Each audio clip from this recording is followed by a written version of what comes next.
In this video, I'm going to teach you how to use an input box and also a message box in Microsoft Excel. Okay, so I'm going to create a VBA code which contains an input box and also a message box function within it. And that VBA code is currently displayed on the screen, and the code is also available in the description box of this video.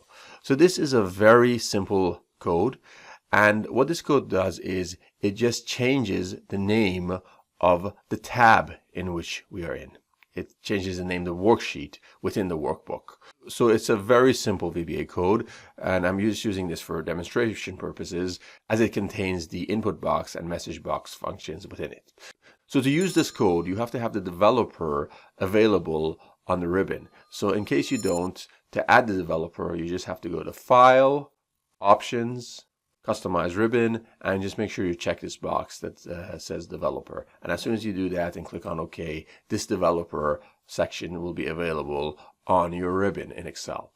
The next step is to go to Visual Basics and go to Insert, Module. And as soon as you do that, this Module 1 appears here. And then you have to copy and paste the code in this section, as so.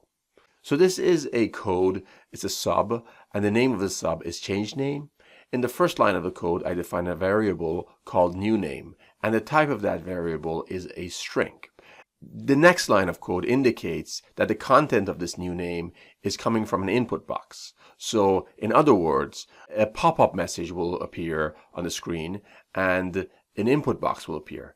And in that input box, you have to enter a name. And this is a message that appears on that input box. The message is, please input a new name for this tab. Now you can put whatever message you want in this section in the double quotations, but this is the message I chose. But you can change it and customize it to whatever message you want. The next line is where we define that the ActiveSheet.Name should become the new name. That is the name that we inputted within the input box. And the final line of code is the content of the message box. So this is what the syntax for creating a message box looks like. The message box is the message that appears at the end once the code above is executed successfully. And the message box tells us that the tab name changed successfully. So this tells us that the code has been executed and everything above it has been done successfully. So in order for this message box to pop up, the rest of the code must first be executed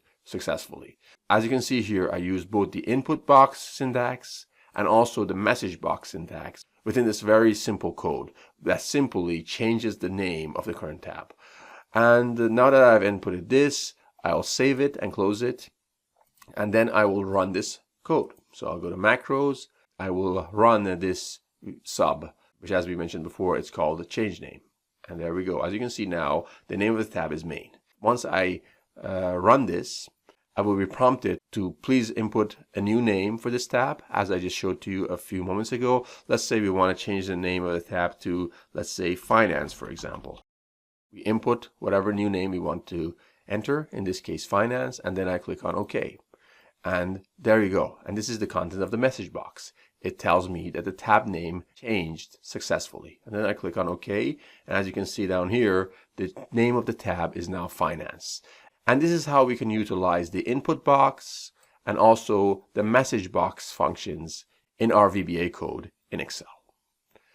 I hope you found this video useful. If you did, make sure to give this video a thumbs up. Also, if you're new to my channel and haven't subscribed yet, make sure to subscribe. And also turn on notifications so you won't miss out on my next videos.